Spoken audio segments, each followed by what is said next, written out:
Triple S కెళ్ళంలో ప్రేక్షకులందరూ నమస్కారం. రేపు వచ్చి అక్షయ తృతీయ 19వ తారీఖు 20వ తారీఖు రెండు కలిసి వచ్చేసాయి. 19వ తారీఖు ప్లస్ 20వ తారీఖు అంటే ఈడ 19వ తారీఖు 20వ తారీఖు రెండు కూడా మనకు మధ్యాహ్నం తర్వాత స్టార్ట్ అవుతుంది, సాయంత్రం వరకు ఎండ్ అవుతుంది అక్షయ తృతీయ. అయితే మనం ప్రత్యేకమైన పూజలన్నీ సోమవారం చేసుకోవచ్చు. అక్షయ తృతీయ 19వ తారీఖు రోజు కూడా మనము మధ్యాహ్నం తర్వాత కూడా మన అక్షయ తృతీయ ఉత్సవాలు జరుపుకోవచ్చు. ఏదైనా సరే ఏదైనా కూడా మనకు 2 రోజులు వచ్చింది, మనకు ఆనందం అన్నమాట. కాకపోతే అక్షయ తృతీయ రోజు ఏం చేయాలి, ఏ విధంగా అందరు బంగారమే కొంటారా, ఇంకేమైనా ఉండాలా, ఏం విధంగా అక్షయ తృతీయ గురించి ఏ వస్తువు మనం ఆ రోజు ఇంటికి తెచ్చుకుంటే మనకు డబ్బు సంపద ఐశ్వం ఆనందంగా లక్ష్మీ కటాక్షం మన మీద ఎప్పటికుంటుందో దాని నుంచి మనం మాట్లాడుకున్నాం. ముందుగా మా స్వామి వారిని ధ్యానం చేసుకుని ముందుకెళ్ళాం. ఓకేనా? స్వామి సురముత్తేర్ అర్చన ఆర్యంగాని గుదిగుల వాళ్ళకని ఎరిమేలి తమ శాస్త్రవే శబరి గిరీశాన్ని హరియేసుతనే జ్యోతి స్వరూపణ ఉమాపతి రమాపతి భాగ్యపుత్రం శ్రీ పరశురామ దేవాయ నమ వల్లభాయ నమో నమ శ్రీ స్వామి శరణమయ్యప్ప. అక్షయ తృతీయ రోజు అందరూ కూడా అక్షయంగా ఉండాలి. ఏది ఆ రోజు ఏం చేసినా అక్షయంగా ఉంటుంది. మనకి ఏం దొరికినా దొరకకుండా చల్లటి మజ్జిగ కానీ చల్లటి వాటర్ కానీ మనకు అందడం చాలా విశేషం. ఆ రోజు ఏది దానం చేసినా అక్షయంగా ఉంటుంది అనేసి ఆ రోజు వీలైతే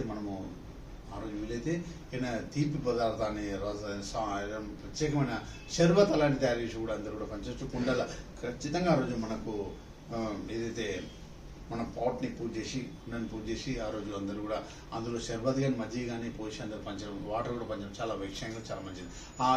ఆ రోజు చేసిన పుణ్యం అక్షయంగా మనకు ఎప్పుడు కూడా నిండుగా ఉంటుంది. అందరూ కూడా చూడండి, పెద్దవాళ్ళందరికీ ఏదైనా మనము సాయం చేస్తే నీకు పుణ్యం ఉంటుందని ఆశీర్వదిస్తారు అనమాట. మనకి ఎంత పుణ్యం ఉంటే అంత ధనధాన్యాలు మన దగ్గరకు వస్తాయి. పుణ్యాన్ని ముఖ్యం అనమాట. అన్నిటికన్నా ముఖ్యమైనది కోరుకునే ధనధాన్యం అన్ని కూడా ఉండాలి. కాకపోతే ఏంటంటే ఆ రోజు ముఖ్యంగా ఏ వస్తువుల్లో తీసుకొచ్చి మన ఇంట్లో పెట్టుకుంటే ఆ రోజు తెచ్చుకోవడము, ఒక రోజు ముందు తెచ్చుకోవడం, అలాంటి వస్తువులకు అక్షయ తృతీయ రోజు మనం పూజ చేస్తే ఎప్పటికీ నిండుగా మన దగ్గర ఉంటే అష్టలక్ష్మి మన ఇంట్లో కొలు ఉండాలనుకుంటాం. అన్నిటి ముఖ్యమైనది మహారాజు యోగం, గజకేశ్వరి యోగం అంటారు.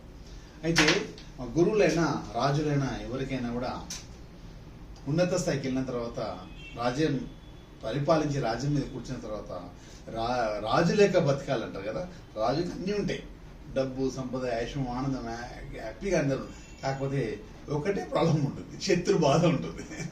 శత్రు బాధ రాజుకి వెళ్ళి ప్రతి ఒక్కరు కూడా ఎంత డబ్బు సంపాదించి ఏం చేసినా శత్రు బాధలు. శత్రువులు ఎప్పుడు కూడా మన చుట్టుముట్టుండి మనల్ని ఎప్పుడు ఇది చేయాలి, మనల్ని ఎప్పుడు యాక్టివేట్ చేయాలి, మన ధనం ఎలా తీసుకోవాలి, ఏ విధంగా మనిషి వస్తే ఏ విధంగా మనిషిని పడేయాలనే ఆలోచనతో శత్రు బాధలతో ఉంటాం కూడా.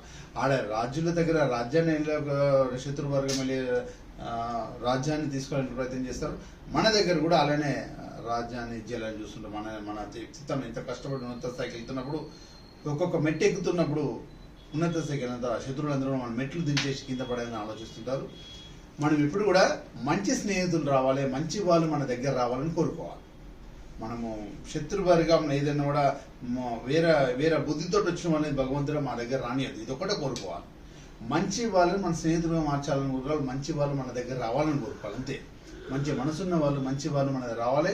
ఇట్లా శత్రువర్గం లోపల కుళ్ళు కుతంత్ర బుద్ధితో ఉండాలి, మన దగ్గర పరిచయం కావద్దని కోరుకోవాలి. ఇదే ధనం అన్నిటికన్నా ముఖ్యమైనది, అన్నిటికన్నా ముఖ్యమైనది ఇదే. కాబట్టి మహారాజయోగం ఎలా మనకు వచ్చినా కూడా ఎట్లా శత్రువర్గాలతో ఇబ్బంది ఉంటుందో అలాంటి వర్గం మనకు, అలాంటి వాళ్ళు మనకు పరిచయం కావద్దు, అలాంటి వాళ్ళు మన ముందు రావద్దని కోరుకోవాలి భగవంతుడి. ఇది ముఖ్యమైనది. ఇది కోరుకుంటే సోమవారం మంచి వాళ్ళని ప్రసాదించాలని కోరుకోవాలి, మంచి వాళ్ళు మనం ముందుకు రావాలని కోరుకోవాలి. అంతే. ఇది మన సంవత్సరం. అయితే అన్నింటికన్నా ముఖ్యమైనది మనము అష్టలక్ష్మికి సంబంధించింది మనం ఎలా యాక్టివేట్ చేసుకోవాలి. మనకు ఏదైతే అక్షయ తృతీయ రోజు అక్షయంగా ఉండేటట్టుగా దాన ధర్మాలు చేసి ఎంత పుణ్యం సంపాదించుకుంటే ఆ రోజు ఎంత అక్షయంగా ఉంటుంది అనమాట. ఆ రోజు ఏదో ఒకటి ఖచ్చితంగా విజయం గెలవడానికి ప్రయత్నం చేయాలి. స్పోర్ట్స్లో గెలుస్తారో దేంట్లో గెలుస్తారో. ఒకప్పుడు మన వాళ్ళందరూ కూడా పెద్దలందరూ కూడా గ్రామంలో కూర్చొని పాచికలు ఆడుతుండే, అంటే గవ్వలతో రావడం ఇవన్నీ కూడా అన్నాడు. ఆ రోజు ఎవరు గెలిస్తే మేము పంట వండింది అంటారు. పంట వండడం అంటే ఏంటిది? మనకు ఆ రోజులలో ఏంటిది, మన భూమిని సస్యశ్యామలంగా పండించుకోవడానికి అందరికీ ధాన్యాన్ని అందించడమే ధనం అనమాట. అందునుంచి పంట పండడం గెలవడం అంటే చూపిస్తుంది అందరూ కూడా. అదేవిధంగా మనం అష్టలక్ష్మిని కూడా బంగారం కొనడం, మనకి బంగారం కూడా కలియుగం సంబంధించింది, కలి పురుషులకు సంబంధించింది. కలియుగ కావాలని మనం ఎందుకు కోరుకుంటాం? మనము అష్టలక్ష్ములు అంటే అన్ని లక్ష్ములు మన దగ్గర ఉండాలి. ధనం ఉండాలి, ధాన్యం ఉండాలి, విజయం ఉండాలి, వీరత్వం ఉండాలి, ఆరోగ్యంగా ఉండాలి, అంటే సంతానం ఉండాలి, ఇవన్నీ ఉండడానికి అష్టలక్ష్మి అనుగ్రహం మన మీద ఆ రోజు ఉండాలని కోరుకుంటూ, ఆ రోజు ఎలాంటి వస్తువులు పెట్టి మనం పూజ చేయాలి, ఎలాంటి వస్తువులు అమ్మవారి ముందు పెట్టి దీపారాధన చేయాలి, అమ్మవారి ముందు అవన్నీ అక్షయ తృతీయ రోజు అవన్నీ ముందు పెట్టేసి ఖచ్చితంగా చిరుకుడు రసాన్ని మనం నైవేద్యం ఎక్కియాలి, దానిమ్మ గింజల్ని మనం తేనెతో కలిపి అమ్మవారి నైవేద్యం ఎక్కియాలి. తర్వాత ఆ రోజు నెయ్యి దీపారాధన చేయడం ముఖ్యమైనది. మహాలక్ష్మి అష్టోత్తరం చేసుకో, ఇష్టదేవత కులదేవత మాతృదేవత కూడా పూజ చేసుకొని అష్టలక్ష్మికి సంబంధించిన వస్తువులను అమ్మవారి దగ్గర పెట్టి పూజ చేయడం వల్ల అష్టలక్ష్మి మన ఇంట్లో కొలువు ఉంటాయి. ఇది ముఖ్యమైనది. అష్టలక్ష్మి వస్తువులు ఏవేవి ఉంటాయంటే, మనం ఇలాంటి గోల్డ్ కలర్ బాక్స్ ఖచ్చితంగా ఉండాలి. మనం ఇంట్లో ఎట్లా బంగారం అనుకుంటాం కదా, దాని అలా అష్టలక్ష్మి ఉండాలంటే మోర్ ధనకరంలో ఉండాలన్నమాట. అన్నింటిలో ముఖ్యమైనది మనము గురిగింజలు, తర్వాత చిట్టి గాజులు, తర్వాత ఇక లక్ష్మి కొలువు ఉన్న గవ్వలు, లక్ష్మి గవ్వలు, తర్వాత గోముచిక్కలతో సర్వ విజయానికి అనమాట. తామేర గింజలు, మహాలక్ష్మీదేవి గింజలు ఉండడం, తర్వాత చిట్టి శంకులు, లక్ష్మీదేవి సముద్రంలో దొరికే ఐటమ్స్ అన్ని కూడా సముద్ర మధ్యంలో ఎన్ని రకాలు దొరికే అన్ని కూడా లక్ష్మీ సాధన. తర్వాత పగడములు, తర్వాత అన్నిటికీ అన్ని విజయాలను అందించి మన ఆరోగ్యవంతులు చేసేది ఆరోగ్య లక్ష్మి వచ్చేసి వైజయంతి పూసలు. ఇవన్నీ కూడా అష్టలక్ష్మికి సంబంధించింది.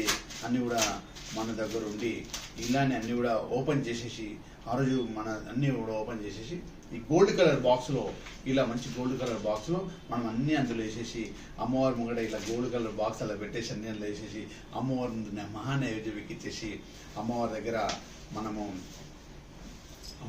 అలా పెట్టేసి దీపారాధన చేసేసి నెయ్యి దీపం వెలిగించేసి చెరుకు రసాన్ని కానీ అమ్మవారి దగ్గర మహాలక్ష్మీదేవి దగ్గర ఇష్టదేవత మన ఇష్టం ఏ దేవత మీకు ఇష్టం, మన ఇష్టం నైవేద్యం వెలిగించేసి మహానైవేద్యం దానిమ్మ గింజలు ఎక్కించే పాయసం ఎక్కించేసి ఆ రోజు మహాలక్ష్మీదేవి అనుగ్రహం మనము అష్టలక్ష్మి అందరం మా ఇంట్లో కొలువు ఉండాలని కోరుకుంటూ అమ్మవారి ఏదైనా కనకదార సూత్రం కానీ మహాలక్ష్మి అష్టకం కానీ ఏదో పఠించి అమ్మవారి ఏదైనా బీజాక్షర మంత్రం ఉంటే 1000 సార్లు జపం చేసుకొని అమ్మవారి ఇంట్లో ఆ రోజు కొలువు ఉండాలని, ఆ రోజు సస్యశ్యామలంగా ఇంట్లో వాళ్ళందరూ అన్యోన్యతంగా ఆ రోజు నిండుగా ఉండి ఇంట్లో అందరూ ఒకటే దగ్గర నుండి పాయసం సేవించడం, ఒకటే దగ్గర నుండి భోజనం సేవించడం, ఇవందరూ ప్రేమగా అందరూ కలిసిమెలిసి నవ్వుతూ కలకలాడుతుండాలి. ఎందుకంటే ఆ రోజు నూతన వస్త్రాలు ధరించేసి అందరూ కలకలాడుతుంటారు. ఇప్పుడు కూడా అట్లా సస్యశ్యామలంగా ఆ రోజు ఏది చేసినా అక్షయంగా ఉంటుంది. అందునుంచి ఆ రోజు అక్షయ తృతీయ రోజు ఏది చేసినా అక్షయంగా ఉంటుంది. కాబట్టి ఆ రోజు మంచిగా మాట్లాడడం కానీ, మంచి సిస్టమ్ తోటి ఉండడం కానీ, పిల్లలందరూ కూడా